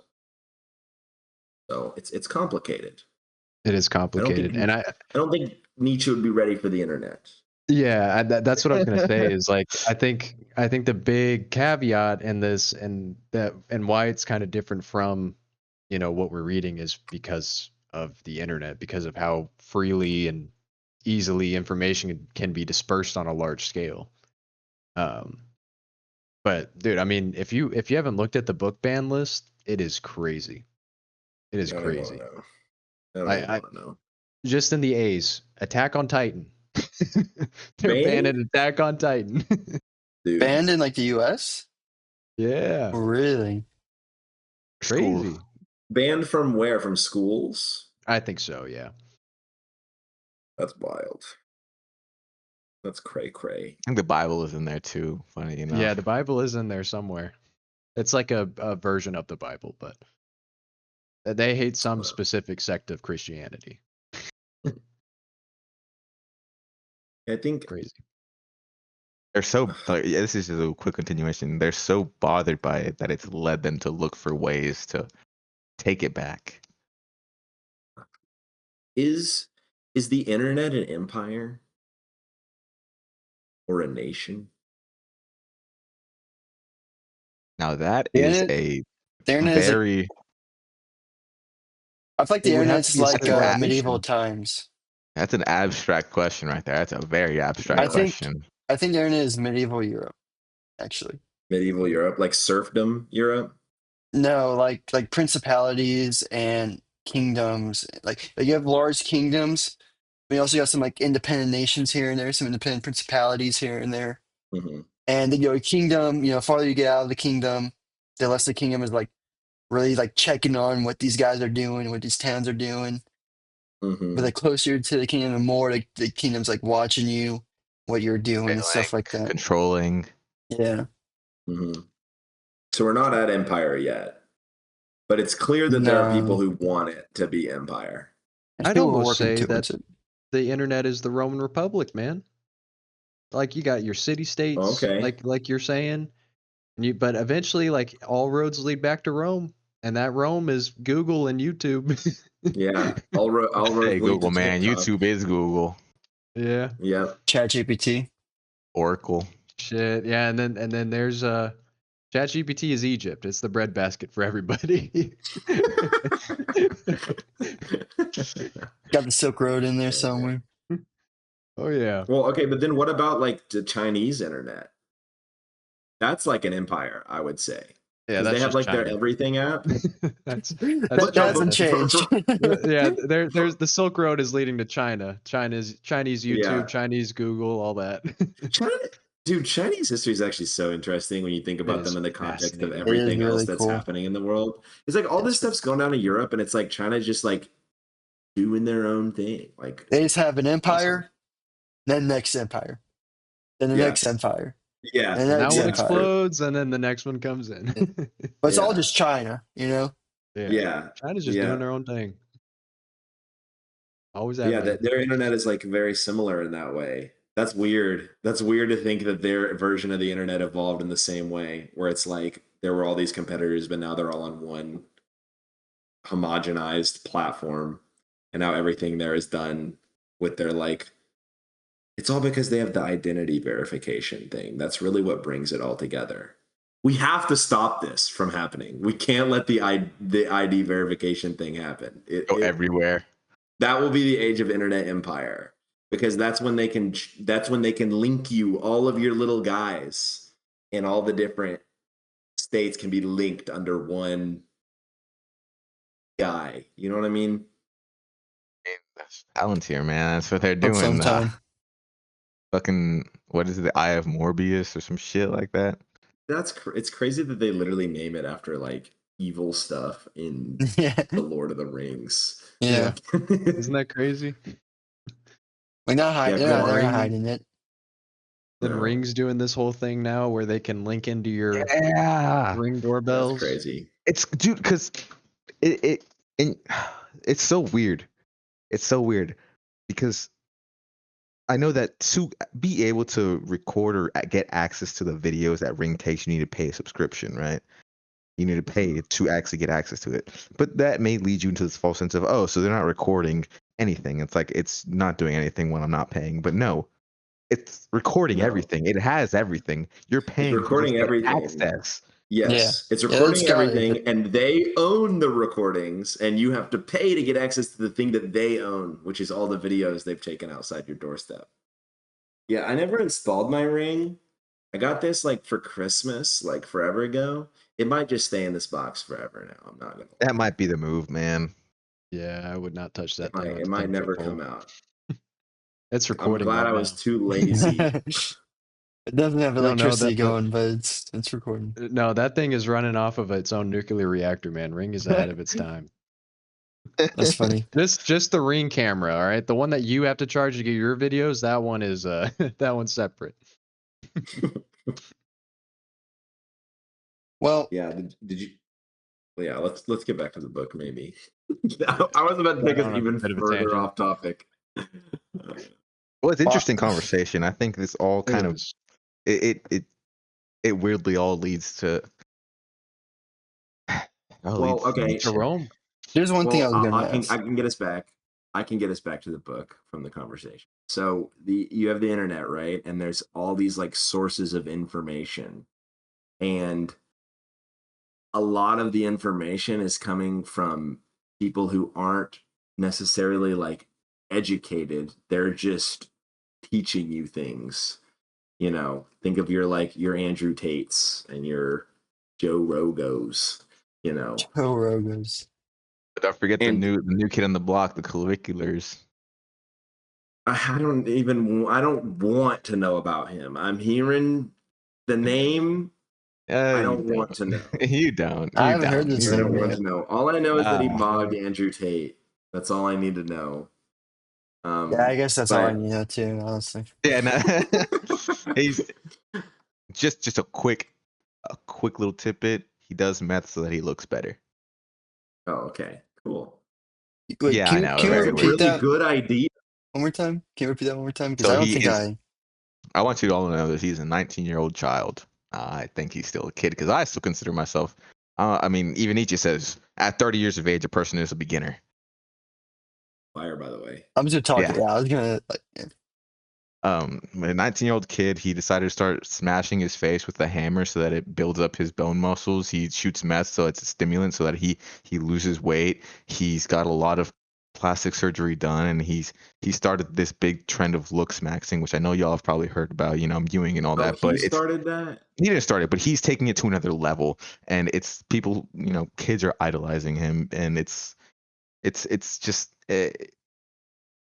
It's not great. It's really not great. It's actually doing these taking unregistered pills from China, taking unregistered medicines to try to look better in the short term, even though in the long term you're just destroying your body, and it's just How's not a this good guy not situation. arrested? Yeah, it's not like he's not doing anything Gonna to ask that anybody about else. It's more so he's really just hurting his own body so that in the short term he becomes good looking. Interesting. That's Let's crazy. Okay. get back to education. Well, Yeah. Yeah, yeah. another thing that ruined my day. Oh man. But anyways, he was talking about how you need to make sure your educators are actually educated, and it kind of leads into this idea that quote unquote higher schools of Germany have been diluted by teachers who don't have the highest pedigree, but also just by the vast amount people that are getting to hear and experience it, right? I love this High, line. Yeah. Yeah, I know exactly the line you're about to read. he says higher education and immense numbers. That is a contradiction in principle. All higher education belongs to the exception only. One has to be privileged to have a right to, to so high a privilege. All that is great, all that is fine, can never be a common possession. Yeah, that's such a kind of a bar. If it makes me think about it, I'm like, dude, is this guy right? I'm like, I don't want him to be right, but it also that's makes why I so don't think much about too sense, much. right? I don't think, but like, is Well, he right? unfortunately, it's book club, Howie. We're gonna make you We think have to about think about it. Yep. I would With us, personally say I would be in agreement with him. I mean just look at the education crisis that's going on in the US right now. yeah, our public education Yeah. has been like No, kind of falling apart. I mean, I agree. I actually underlined that part and said he clearly likes private school. Um, because I have a only caveat for him. select few go to like a higher education and like actually like do that stuff, like the I'm gonna privilege. I'm gonna bail him out. I got one for him because I think I know. I think he's getting at something beyond just the very basic, like, oh, only people who go to college, and I think the first thing I thought when I said this is is he like advocating for like keeping a large part of the population like dumb in order for higher education to still be higher education? No, okay, higher education doesn't mean like on one track. Like I would argue that Connor's time in trade school, that's higher education. He knows shit that like I will never know, you know. He has knowledge and excellence, even though that might not be I think the perception around it is shifting with people in our generation. But I think even that isn't conventionally what people consider quote unquote higher education, right? I don't think he's advocating for a world where a select group of people gets to be higher educated, and that's what makes it's more that like we should be prioritizing unique kinds of education, and those each of those paths should be, you know, somewhat of a concise group of people in order for them to actually learn their specialty, right? Because it says all that is great, all that is fine can never be a common possession. That doesn't mean that it has to be like, There's not just one great thing. yes, there's many great things that are all going to be restricted to smaller groups of people, but he doesn't say this, but I would like to believe that there's enough great things for everybody, where everybody can have their great thing, I you think know. that still leads to many people still not receiving higher education, though. Which low key though happens today. Not everyone goes to college or trade Yeah, school, you know, yeah. or like You don't have somewhere to throw past high trade school. school in there. But like actually though, like I mean that doesn't happen. It in some cases right now is higher education is somewhat of a privilege. Like obviously not as much of a privilege since a lot of people still go to schooling but beyond high school. But I mean, it goes back to what I said about private school. Not everyone goes to an Ivy League school or somewhere like that. Mhm. That is only for a select few. Unfortunately, I think that he would disagree with how the select few is chosen, but that is what happens right now. I will also say, though, before this paragraph, he says, what the higher schools of Germany in fact achieve is a brutal breaking in with the aim of making, in the least possible time, numberless young men fit to be utilized to the full and used up in the state service. So to him, during his time, higher education was more so pumping out people to be used for the benefit of the state and not what he would deem higher education of like, specialized skills. So I think it's something to also Okay, keep in mind. I see. Like I think he's That's highly important. against. Like I think he's like trying to say too that like the Germans' current use of the word higher education, higher schooling, isn't what he considers higher education, higher schooling, which is the pumping out of people through higher quote unquote higher education just to be used up really fast for the state, like Cogs sheep. in the great machine. Yeah, exactly. Which I know people have a lot of issue of public school kind of doing something like that, like in current And days. that's what it was. I mean, that's probably, we all know the system hasn't changed in how long. Yeah. So like I think if you looked at public school, he'd be like, "Yo, this ain't it." But then Now you that's have, ain't but then it. you do have private school, which again not everyone goes to. So maybe he's like, we do have higher education, and it is for a select few. I, But I think we got to put a big caveat on public school, okay? Because there are some incredibly excellent public schools. They exist, yeah, right? They're I agree. real. Um, Just they're far and few in between. usually, yeah, and they're usually in wealthier parts of the country, right? Um, that's just, I mean, if you really want to think about it this way, okay, I will use Texas as an example because it's the most clean cut example of this. Texas, you have property taxes. You have the state property tax. You have your like city property tax, and then you have your school district property tax. If you live in an area with more expensive property, your school then gets to collect more money and become a better school.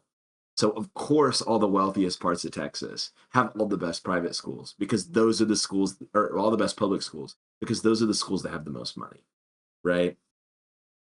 Uh, and so there are public schools that are really well run and help you do a lot of great things and can send you in a great direction. It is that the overall system, I think the way it's run by our government is like undermining a school's ability to have that autonomy and educate people in a great way. And the side effect is you have all these underprivileged places that are just underfunded because the school just cannot collect enough money. And that's obviously going to turn out bad every time, you know. Now, would you say So that those? Sorry, what were you saying? no, you go. I was done. I was gonna say. So, would you say that those schools that are good public schools, a lot smaller than the amount of schools that are not great public schools? I mean, I think by law of the 1%, probably, yeah. Yeah. So, Probably a much larger portion of the not so great public schools. so then he would kind of be like, "Oh yeah, we do have some higher education. And it should belong to the. It should be a privilege." I don't know, man. I This is think, confusing to me. Like, I guess I'm trying I to relate it to today's world.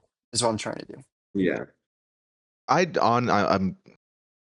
I really do like the way that you were first looking at it, Seth, about the idea of having these small caveats, these small groups of people excelling in their specific niche. Um, yeah, that may still lead to people not everyone getting a quote unquote higher education, and I mean that I think that's just the unfortunate truth. Because it's not an ideal world, and it never will be, and that's just the unfortunate reality that we're living in. I mean, Hmm. even today, like we're talking about, there are some really good public schools. I was fortunate enough to go to a public school that I consider was a good public school. Um, but at the same time, I know there's also public schools that are literally right there in Houston, 30, 40 minutes away, that are actually just they're just not that great, unfortunately, and it's it's just it's just the reality that we're living in. I mean, there Yeah. were some public schools from my area in Tennessee that I'll just straight up say were bad. It wasn't that they weren't great; like they were actively bad. I Uh, didn't want to go as far as say that, but yeah, no, same but here. but it's not like anybody's fault, right? It's Hmm. just like a product of the system, you know. And I think the dream scenario, I think as I'm letting these ideas kind of cook in my mind, is like because I do like the idea. I think about the corn stalks a lot. The cutting of the corn stalks, right? We don't want that to happen. So we have to leave room for people to excel, right? And that should be an option. You shouldn't be forced to excel, right?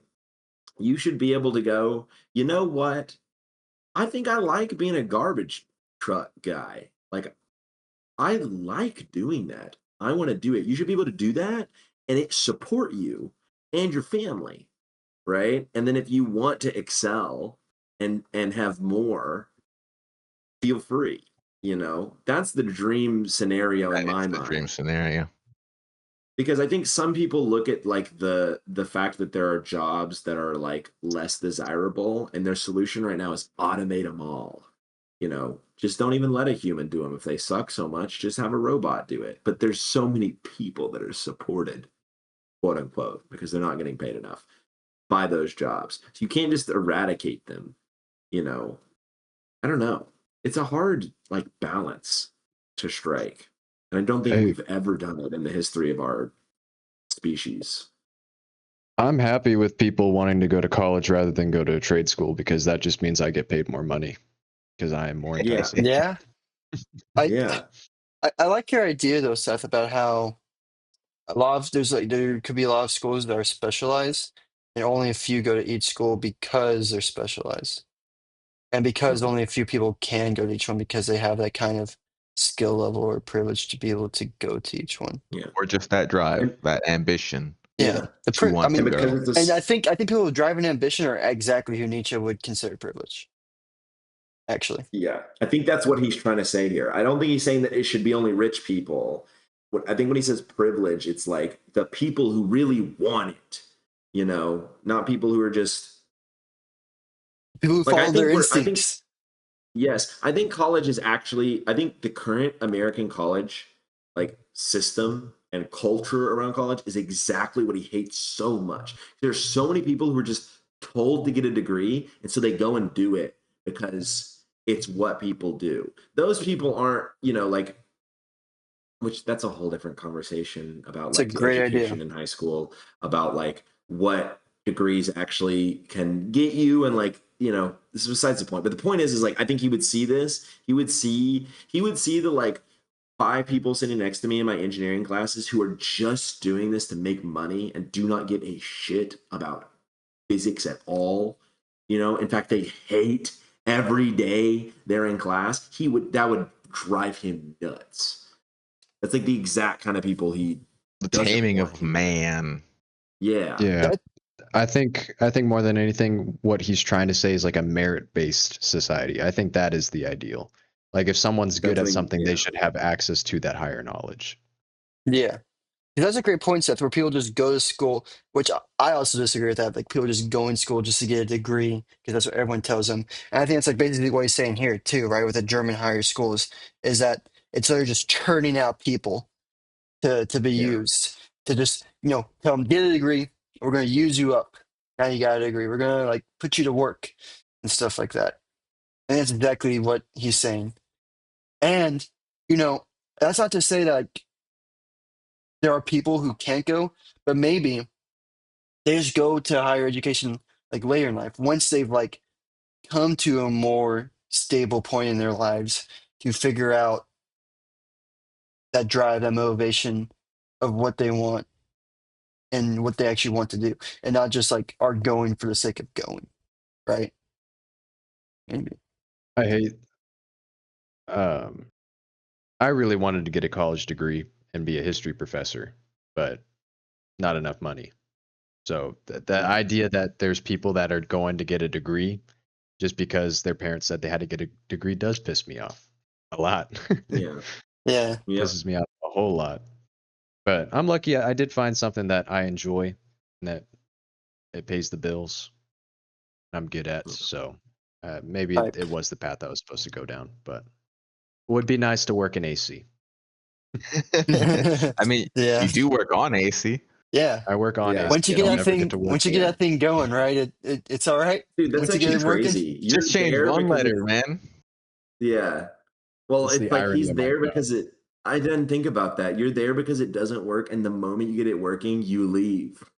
To go find You- another unit that's not working. yeah, you don't even get to like reap the Enjoy benefits of the. your Yeah. labor. You Oh, want to that's so know messed up. the benefit of my labor is whenever I get that unit running, I get to stick my head in the supply and There cool you off go. first. There Oh, that you probably is amazing. A whole That 10 probably feels so seconds. good. It go. does. Those 6 seconds are a dream. I don't want to close off the book club just yet because there is one very important aspect from this section that I think we have sort of touched on with education, but also that we can further dissect. Maybe not even dissect, but it's his whole part about what the youth need, what the youth needs to do to be able to see, to be able to think, and to be able, what's the rest of it? Oh, and to learn to speak and write. See, think, speak, and write. Oh yes, the learning to yes. Oh my! I Hmm. Yeah, completely the forgot youth about this part. I the think youth have that to learn to see, they have to learn to think, they have to learn to speak and write.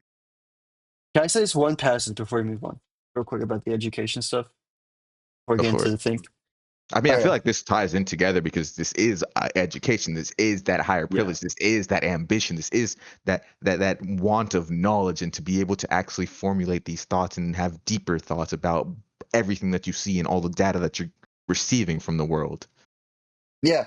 But it's like crazy how much we try to rush it and like put people into school and stuff, even though they might not know, may not have the ambition or motivation yet. Hmm. In fact, as Nietzsche says, our higher or quote unquote higher schools are one and all adjusted as regards their teachers, their curricula, and their instructional aims to the most dubious mediocrity.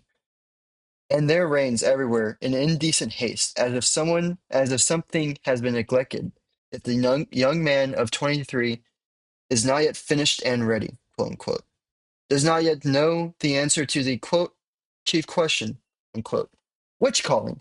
A higher kind of human being, excuse me for saying, doesn't think much of quote unquote callings. The reason being he knows himself called. He takes his time. He has plenty of time. He gives no thought whatsoever to being finished and ready. At the age of 31, at the age of 30, one is, as regards high culture, a beginner, a child. Which I really like that part because it's like, Yeah. Dropping knowledge. yeah, it's like, why are I we like trying that to a rush lot. everything when bro just started life It's and we're it's it's Yeah, telling weird. them to figure it I out? remember in fucking sixth grade, they sat us down in like that auditorium, Dave, and they're like, "All right, what do you guys want to Yeah. do with your life?" I was like, "What?" I was I don't just fucking playing know. Minecraft yesterday, bro. Yeah. I'm still trying to decide whether Susie was flirting or not with me yesterday. I still gotta figure that out. Are we what do I want to do? I think and I know I don't want to do I think Spanish. I'm You really better figure it bad. out so you can serve the state. well, It's I a- think his solution to this, right, is the learning to see, think, speak and write. These aren't like achievable things. They're like constant, right? There's I no think end. There's no, oh, I'm finished. yeah, there's no here's your piece of paper, you're a seer now. Like these are things that are constantly evolving that you're constantly growing towards. Um and don't have a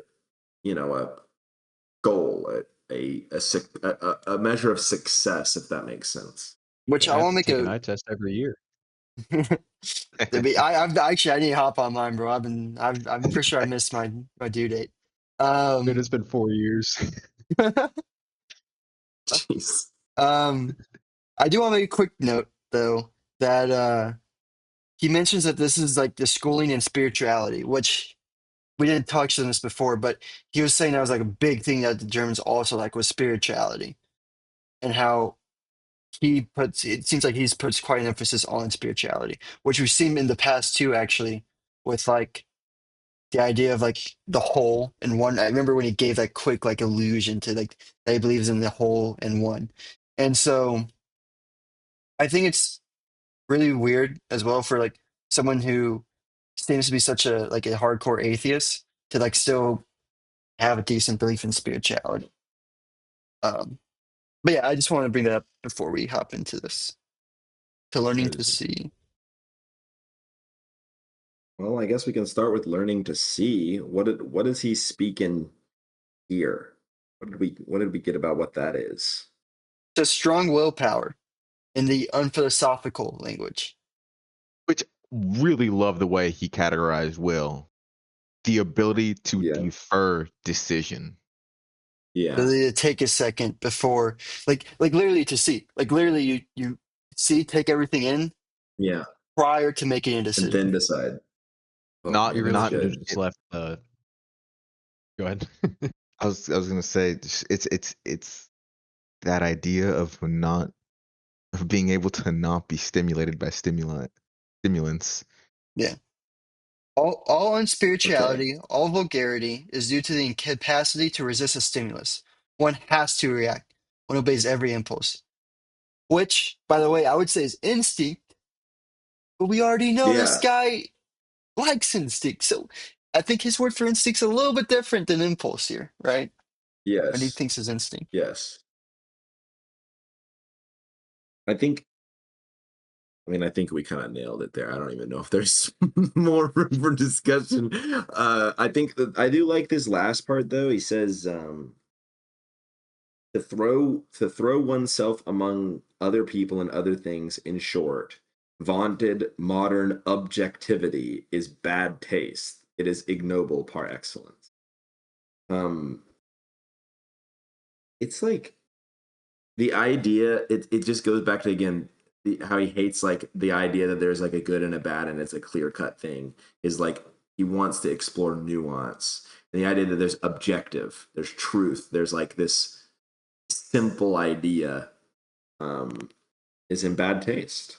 Dude, it goes back to like the causality stuff too, because a lot of that was just like jumping to a single conclusion or cause like super fast without actually Mm-hmm. deliberating on what the actual cause might be, or thinking Mm-hmm. about if we've even come to the right cause or if we even have a right to come to the right cause.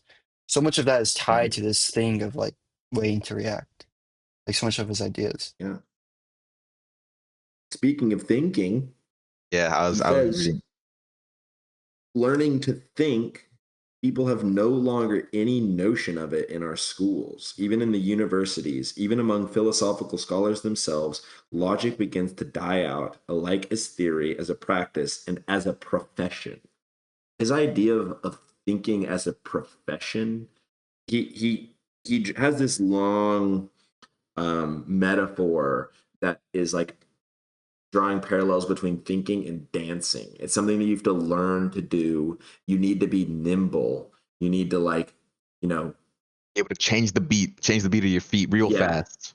yeah. There's Yeah, an art yeah. to it and there's a flow and it's like, and it requires you to be aware of your surroundings while you're doing it, right? Aware of the I music thought that's that was really playing. cool. Yeah. Yeah. Um, Or else you look like a and fool, I right? yes, yes, yep. It's a really good analogy, I think. Um, and I just like the idea of thinking about thinking, learning to cognate better. I don't think cognate's the word. Your critical thinking Remind me, skills. remind Mhm. me to learn to think before your going away party set so I can dance. Dude, Connor's I like sitting in the corner. He's just like staring and like very intently, like locked in. It's like, what are you doing? It's like, I'm envisioning. dancing. I'm dancing. I bust out some of the best dance moves I've ever seen. I'm just sitting for I 30 can't minutes not wait. doing anything. And after And then minute suddenly 30, whoo, he's on the dance floor. Fucking Michael Jackson he's doing moonwalk. backflips and like, oh, dude.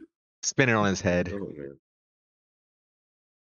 The dude, okay, no, I'm so with you on that, Seth. I this analogy was genuinely so beautiful. I love the aspect of being nimble and being able to change to the rhythm of the beat, change the Mhm. flow, change the nature of the way you think. Not necessarily completely, but being able to adjust it, to fine tune it to whatever rhythm or music that you're listening to. You're not going to Yeah. dance the exact same way to every single song. You're going to follow it. You're gonna dance with the music. Yeah. And, Because each song is different and they require a Mhm. different dance. and having the intellectual capability to like automatically be able to switch and like hop into whatever music's being played. Not even just that. Not even that it has a different dance. It's like maybe you adjust your own style to better suit whatever music you might be listening to, and it doesn't have to completely change your Mm. style.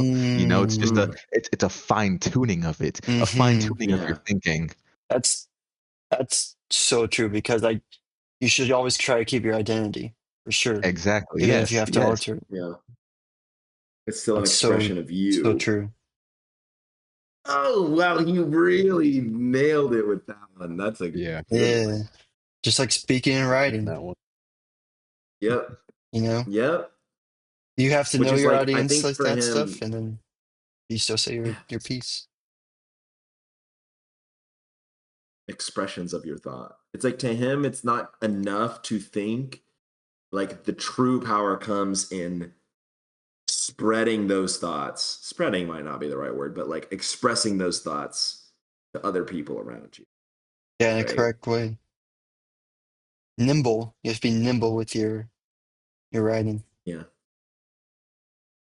So first you have to learn to see, take a second, deliberate, and while you're taking a second and don't react right away, now you have to learn to think, you know, be able to hop in intellectually to what you have already deliberated on and saw. And Now, then when once you're you've done finally thinking, able to think, you speak and write down those you thoughts in an express it. elegant way such that it moves others. Beautiful, Awesome. I like I think that. that's a good note to close out on. Hmm. for sure. Hmm. Well, next we Man. have a 50-page Yeah. chapter. Yeah. What are we going to do about this? Do we want to try to run it all the way through or just like Oh, chunk it like goodness. halfway? Dude, we have to chunk it. Wow, like look Yeah. at how much We look at have how to much we chunk it. just look at how much we've just talked about over 2 chapters. I, Yeah. I think, too, like Uh, looking at all this, it is very Marky Mark like. So we could literally I'm be on a hoping paragraph for ages. I was looking through maybe, this, yeah. and so I guess paragraph 38, he switches to conception of freedom, and right before that, there's like morality for like quite a bit before that. So like the paragraph 38 That's is like kind of two where the whole morality pages. parts ends, and that's 24 pages I in. see. Okay. So that's 24 pages in, and that would leave us with 22 pages for the rest. Or wait, is that right? I think I'm wrong. It's going to be so long. I guess Oh, I mean, I dude, it haven't is. read much in like 3 weeks. No, So that's 14. That's 11. 12 It pages. really is kind of Marky Mark coded. Everything has its. we're going to 37. reading through 37, stopping at 38. Yeah. Stopping at 38. Yeah, because then we can, because I think the one after this is pretty short. And so if we take the Yeah. larger There's half, two after it that are, yeah. so yeah, so if we take the Anyway, larger half for this one and do the shorter half with maybe this last part, what I owe to the ancients, then that then the might be hammer good. speaketh, Yeah, then the Hammer Speaks would be part of which that is too. like Yeah, half a page. Okay. I'm so I think down we can aim for for that. 38. Yeah, Basically 3 more book clubs and we're done with Marky Mark. Marky Mark. I already saying. I'm looking at these paragraphs and I'm already thinking of Marky Mark. But This is also three- assuming that we read through 38 and then we actually get through all 37. yeah, We could very well get halfway through and be like, very true. Yeah. yeah, we're spending quite a lot of time on Nietzsche. He's getting his time in the spotlight, that's for sure. he He really really is. He is really is. It's just so many ideas and very. very deep. Honestly, Yeah. dude, that dancing metaphor was enough for me. That really hit home. Yeah, I'm gonna take that one. I'm gonna take that one with me. And it's weird I'm right because there like with y'all. I read it, and I'm like, this is really good. But then when we talk about it, I'm like, oh my gosh, this is amazing. Yeah. It's So if different. you, That's the I mean, beauty of book club. we couldn't read all of it, by the way, for the viewers listening. So if you're curious what exactly you read, by the book to the Amazon Fairlight link. Well, boys, All it right. was a successful book club today. I'm happy that we're finally back I and know. Yeah, a solid return to form for sure. It really a was. very good return. Could not ask for a better one. I will see y'all next week. See you next week. Yeah. See you next week. All right. Y'all See have a y'all. good night. Peace. Deuces. Bye. Thank you for listening to today's book club. If you want to support us, please feel free to leave a rating and review on wherever you get your podcasts. We are on Apple Podcasts or Spotify, so either one of those would be great help. Also, leave a follow. That'd be amazing too. If you're listening or watching on YouTube, please leave some comments, like the video, subscribe. Another way you can help support us is we are Amazon affiliates, which means you'll see in the description wherever you're watching or listening to this podcast on the episode, there will be a link to the book that we are currently covering, or if we spin the wheel to select our next book, you'll also see a link to the next book that we will be covering as well. And these links are to the books the exact same books that we are reading during the podcast. So, if you're going to read the book anyways, it'd be a great help if you could use the link. It's going to be no additional cost to you, and we do get a small uh, percentage of the proceeds. So you get a book, and we also get a benefit. It's a win-win, honestly. And even if you don't get, like, even if you don't use the link, I still recommend getting the book. One, because it helps to read what we're reading, so you can kind of have some more context into what we are discussing, as well as having your own book. We're not covering everything in the book on the podcast. That's impossible to do in an hour and a half, and so it allows you to get some really nice information in there that again we just can't cover. And it also allows you to annotate your own book. So, if years down the line, you can kind of come back to the book, kind of remind yourself on the lessons you learned. And, if you reread it again, you can have almost like a conversation with yourself back in time too. It's really an investment to, I think, read and buy books. So again, thank you for listening to Book Club and can't wait to catch you in the next one.